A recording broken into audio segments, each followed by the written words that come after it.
All right, so are you looking to get started investing, but not really sure where to get started? You've definitely come to the right video. In this episode, I'm gonna show you 2 good investments for beginners.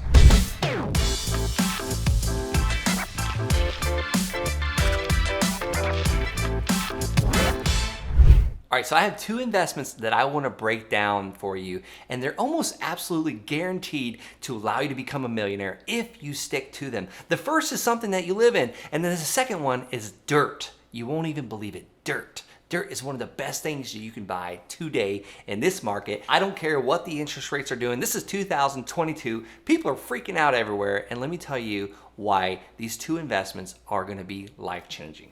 All right, now let me give you Brent Bowers' layman term explanation of what an investment is. Guys, I'm no one special. I joined the military. I did a couple years in Afghanistan. I'm no genius. I'm not an engineer. I'm not a numbers person. I'm just a normal average Joe. If I can do this, anybody can do this. I am just so fortunate now to have built a business that has created a financial fortress around me and my family, and sometimes I just have to pinch myself, just looking at with gratitude. I'm so grateful that I've been afforded this, and it's just by just putting in the work, just doing the work. There's nothing genius about this. This is finding people basically team up with me that help me do these deals. But what is an investment? I kind of got off on a little soapbox there. What is an investment? And that is something that puts money into your pocket. An asset. As Robert Kiyosaki would say, an asset is something that brings money into your pocket. A liability is something that takes money out of your pocket.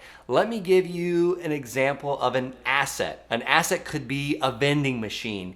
It costs you 30 cents for the Coke and you make $1.50. Let's just say $1. Let's just say that we're selling Cokes really cheap for $1 at a vending machine. Well, it cost me 30 cents to buy that Coke, and I charge you $1. I now have a markup of 70 cents on the dollar. That is an asset. Let me tell you a liability. A liability is if I gave those Cokes away for free and I paid 30 cents to buy those Cokes. So every time you get one, it costs me 30 cents and it costs you nothing. That's a liability for me. Or hey, here's another example of a liability. Our boats. Let's just say we own a boat and we don't own it, we make payments. Well, that's a liability because it takes money out of our pocket unless that boat is out there being rented out, or captain or fishing captain, and that boat costs us $300 a month and it brings us in $1,000 a month. That is now considered an asset, no longer a liability. A lot of people really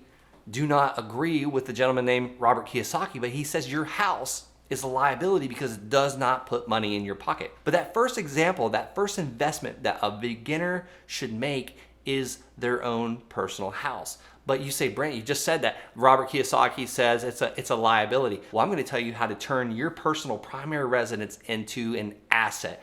When I was pulled out of Afghanistan on my second deployment in 2013 to go to Army Officer School, to ROTC, to be a student, I was single. I didn't need my own house, so I ended up buying a 3-bedroom house with 2 bathrooms right next to the college. And I rented out 2 out of the 3 rooms. I kept the ensuite master bedroom to myself, so I had my own bathroom, and then I rented out the other 2 rooms to young professionals. One guy was mining Bitcoin, the other, she was actually a videographer.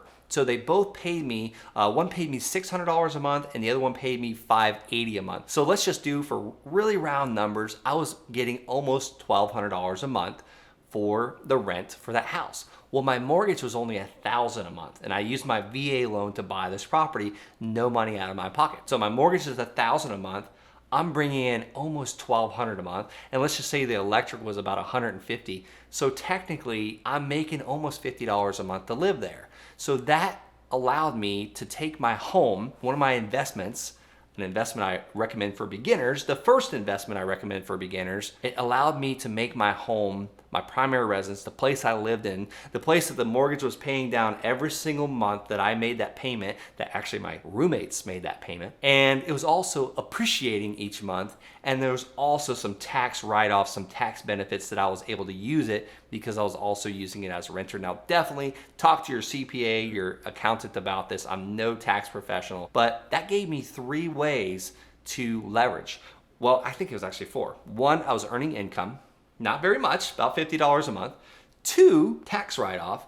3, mortgage pay down. And 4, appreciation. So as the market went up, that property went up, and every single month it earned more and more equity. And event later on, this is a little bit more advanced, not so much for beginners, but later on I did a VA streamline loan and I pulled out $55,000 tax-free money because it was considered a loan, so that's why it was tax-free money. And I lowered my interest rate at the same time when I did that, and it allowed me to buy a second property that was producing income as well. But that's more of an advanced strategy. We're talking about 2 investment strategies for beginners. So that first one is my own primary residence. I took care of the roof over my head. I rented it out to roommates, and I turned a liability into an asset that the bank loaned me all the money for. I didn't even have to pull a single dollar out because I used my VA loan. Well, you might say, Brent, I'm not a veteran, or I'm not in the military. I can't get a VA loan.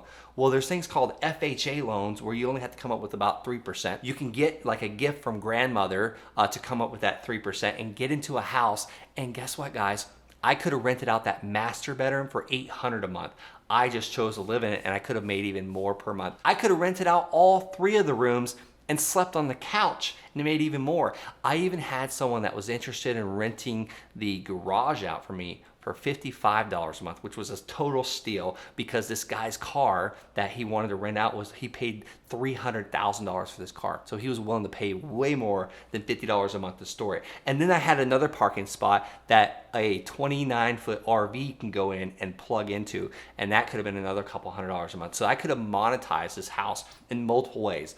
Bedrooms, garage, driveway, RV spot. There's 4 streams of income on this one little tiny house that I lived in. So let me fast forward a couple years later. I ended up selling that house for about a $39,000 profit. I never paid anything to live in it. And since I lived in it 2 out of the last 5 years, I was able to take all $39,000 of that money and put it in my pocket tax-free because it was my primary residence 2 out of the last 5 years. Again, talk to your CPA about this, but that is the number 1 way for a beginner to start investing in real estate. All right, guys, I hope you're enjoying this. Smash that red subscribe button so I can keep going forward. I heard it brings good luck. Number 2, I told you I was gonna talk about buying dirt. Well, let's fast forward to 2016. I've now moved to Fort Carson, Colorado, where I'm now stationed, and I'm now planning on getting a side hustle. I'm trying to make a little extra income, and I started investing in raw land. Well, I started doing it in El Paso County, Colorado. So I picked my playground. That was my playground. And then I started reaching out to the most motivated landowners that I could find, and that was the people that were behind on the tax delinquent list. So if you look up tax delinquent, basically these are people that are not paying their taxes on their property. So I found this list, and I got it from the county treasurer's office. Some counties call it the tax collector's office. Some counties call it the county treasurer's office. And you want to understand what is a tax lien state and a tax deed state, and then you want to know how many years it takes for these people not to pay their taxes to lose their property. Because if it's like, for instance, Colorado, 3 years, on that 3rd year, they might be pretty motivated to go ahead and sell you the property because they're about to lose it. And that's the list that I mailed a letter to these people saying, hey, my name is Brent Bowers. I'd like to buy your land on 123 Main Street. If you're interested in it, all cash, no hassle, fair offer, call me or text me. God bless you. Thank you. And then I would have to take the phone calls. People would leave voicemails because I'd be at work. I was an Army officer. I was working from like 6 a.m. to 6 p.m. I would return these calls in the bathroom during the middle of the day. I would take little lunch breaks and return these calls, and I would figure out what the seller would want for this land. A lot of times they would just give me the price. It was so funny. The first land deal I did in 2016 made me $5,000. I ended up selling it to the realtor because I had no clue what it was worth. Like, he gave me the price. The seller was a retired CPA. That's funny, I keep mentioning CPAs and accountants in this video, but he said, hey Brent, I'll sell it to you for $285. And I was like, wait a minute, $285,000? He said, no, $285. The land is not buildable. There's nothing you can do on it. The city needs to allow another ingress and egress. Basically, that was a second road because the firefighters wouldn't allow houses to be put on that one road, which was Lake Avenue in Palmer Lake, Colorado. So I was like, okay, can you give me a couple days? I'm gonna go look at it. And I did. Well, I called the real estate office that was down the street from this land because I had no clue what it was worth. I didn't even know what it was worth. So I got the realtor on the phone. She was kind enough to be working on a Saturday. And I said, hey, I'm in the process of buying this lot on Lake Avenue. She was very familiar with the address and the street, and she knew why it was not buildable. And I said, ma'am, what could I sell this land for? Like a 30-day blowout price. Like I want the get it done now price. If you were to list this land, because $285 is a lot of money to me right now. And I didn't tell her what I was buying it for. I just wanted to know what she could sell it from me for. So she goes, well, I'd say you could probably get about $10,000 on the multiple listing service by selling this land. And I said, okay. I thanked her for her time, and within 5 minutes, she called me right back. And she goes, Brent, what if I were to buy that land from you? I said, wow, what are you offering? She said, $5,000. And remember, I told you I'm getting it for $285. Like, my mind is going ching, ching, ching, ching. And I said, great, let's do it. When do you want to close? She said, Wednesday. I was like, in 4 days from now, like Wednesday? It's Saturday, right? She goes, yes, 4 days, I'll buy it from you. And I'm thinking I'm like a total genius here. I said, send me the contract, let's do the deal. Well, sure enough, she bought it on Wednesday. I got my $5,000 check. And Tuesday, the day before, I went and wrote the seller the check, because I didn't want to have my money into this very long. So that was the first deal. The second deal was very similar to this. I bought it for $500, and that one I sold for $500 down to a buyer, and he paid me $400 a month. This is the one that broke my brain. It literally gave me a paradigm shift, like Stephen Covey says in his book. Basically, what was the paradigm shift? Is if I did this enough times, I would replace all my expenses of $4,900 a month. I was spending $4,900 a month. I was making about $6,000 a month, almost in the military. So I had some pretty good discretionary income at this point. But if I covered that $4,900 a month, I would be financially free, and I could ultimately get out of the military. That gave me time freedom, geography freedom, and financial freedom. So I did it about 12 more times. I replaced my expenses, then replaced my income, and eventually put my packet in to get out of the military. But those are the two investments I recommend for beginners to get started. One, your primary residence, and two, buy dirt. So guys, I've told you about what I've set up, how I started with this. I now have a little over 100 notes every single month paying me a couple $100s a month. Some are $400, some are $700, some are $100. But here's the thing, it gives me time freedom because every single day I'm paid for land, sometimes multiple times a day, because I told you I had 100 of them. I've done over 400 land transactions, and I was able to create this from nothing. If you're looking for someone to hold your hand and guide you through this entire process, I want you to go right now to thelandsharks.com. That's thelandsharks.com. Fill out the form, schedule a call, and if I like what you have to say, I might even invite you into the tribe to be a rhino.